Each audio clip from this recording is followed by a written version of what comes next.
Hi, Stan Tall with Dave Brown and Judy Brown. We're here to talk to you today about a little bit about schools. And Judy, the other day you got to go down to the Capitol, and then you spoke at the local school board on House Bill 1583 here in Oregon. Can you tell me about that? Yes, I went down to the legislature, and the Senate committee was taking interviews, but I listened. And House Bill 1583, this is what it says. Let me read it. Would prohibit school boards or other school district leaders or committees from banning books or other learning materials based on their addressing people protected classes. Yes, I went down to the legislature, Dave, and I saw several groups going after our families and our kids.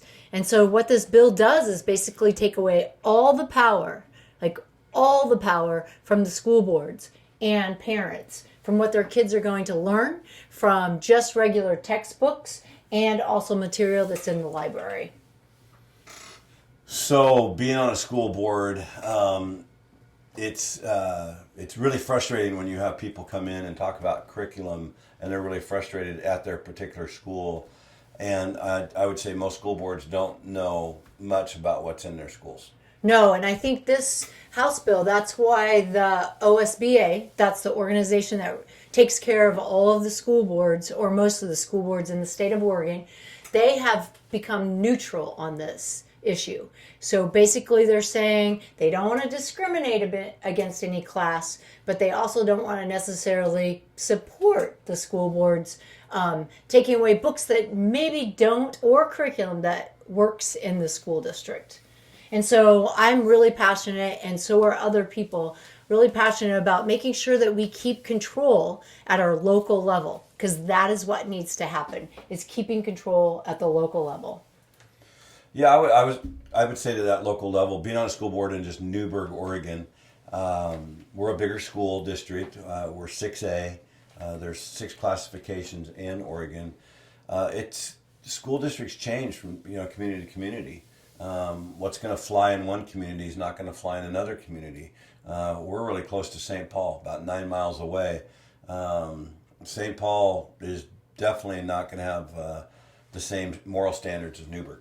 No, and I think the small school districts, and if they don't know, most school board members probably do not know that this is coming through, and it's going through the Senate, and then it'll go over to the House and be voted on, and most likely it will go through. So that means it'll become law. And our small school districts and our parents in our rural towns need to know what's going on.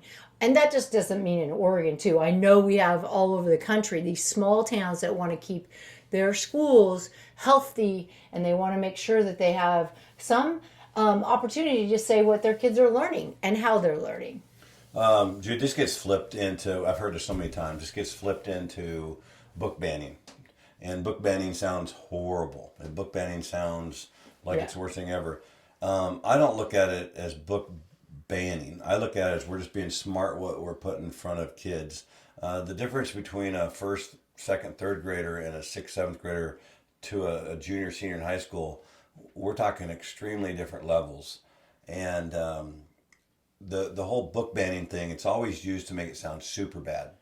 And one of the dads that testified, he was just a dad. He had triplets and then another child in the schools of Oregon. I believe he was from Albany, but don't quote me. But he was passionate about how he does not want his kids, his young kids in elementary school, seeing some of the things that are already in our libraries. And so protection, and it goes back to where does that need to be. And I know there's a lot of people who say we're going to ban books, but it's not really that. It's about protecting our kids, keeping things, the right things that we need to learn. Our kids are so far behind in reading and writing and math. Our test scores are really, really low in Oregon and all over the country. So we need to really focus in on those kinds of issues. Yeah, I feel like we've lost our focus, and I think that happens all the time. Speaking of books, here's a book that we're going to promote on Stand Tall, and it is School Boards: A Call to Action by Wendy Flint. And Wendy is a person who wrote this book quite a few years ago, and she's written many books, and she's putting it on Stand Tall with Dave Brown. You can go to our website, standtallwithdavebrown.com, and purchase this book for $15. And you should buy one for every school board member in your district. So if you have, like Newberg, 7 school board members, some will have 5. I really would highly suggest you buy this book for each of your school board members, because their training is really thin. The OSBA, what you were talking about, the Oregon State School Board Association, I think I've met some nice people down there, but my training was really weak. And a lot of times when I got through it, I feel like they were trying to really not tell me stuff. And then you start figuring it out after 2 or 3 years, and then you're well into your term. Wendy writes a book that will give the school board members a lot of good stuff, and you'll like reading it too. Yeah, and I'll put this book up again. Just Wendy is a professor at a local college, and she, again, is not just about school board. She was on the school board for several years, and so she has experience. She knows what it's like.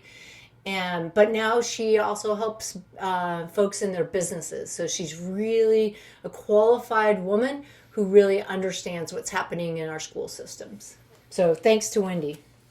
I think as we talk about this, Jude, what we want to leave everybody today with, what can they do from their perspective today to help fight this bill? I think number one, they need to make sure that they write in to their school boards and tell them about House Bill 1583, that they really, really want House Bill 1583 to bail.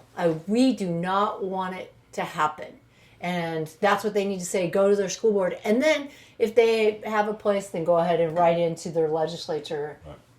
So those are a couple things that happen. I would strongly say this is where the Stand Tall with Dave Brown comes up. Judy and I would like to see everybody, quickly get the email address for the people that represent you in your area.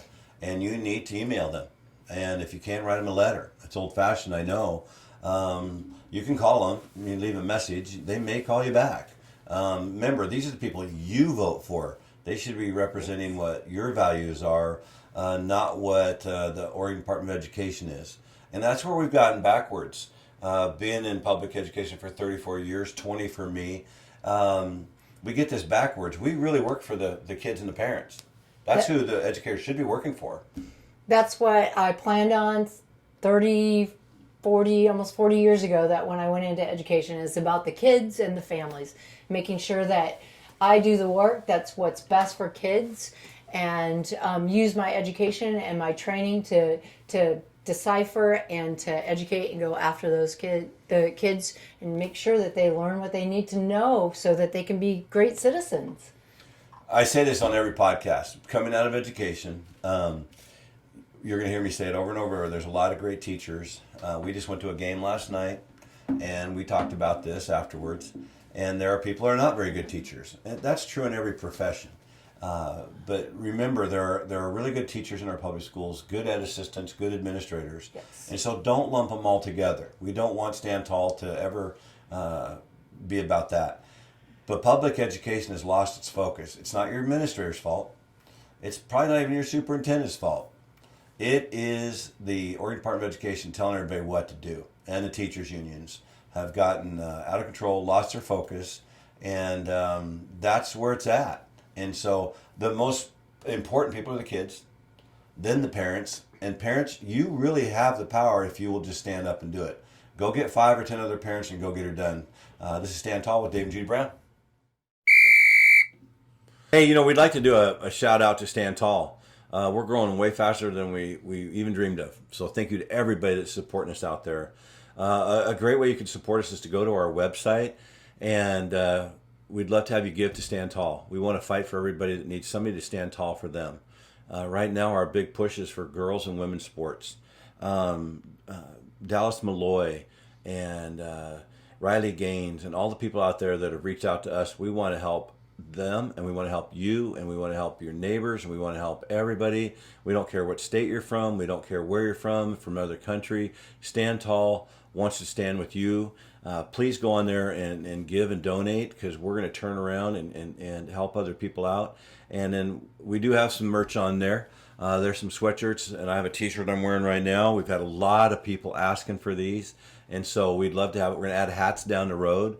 There might be a different logo on some stuff. We might have 2 or 3 of those coming up there, and we would love it.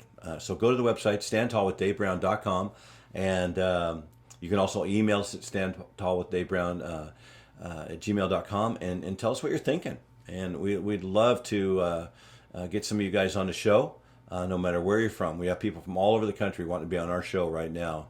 And we're going to grow this thing, and we're all going to stand tall together. So thank you so much.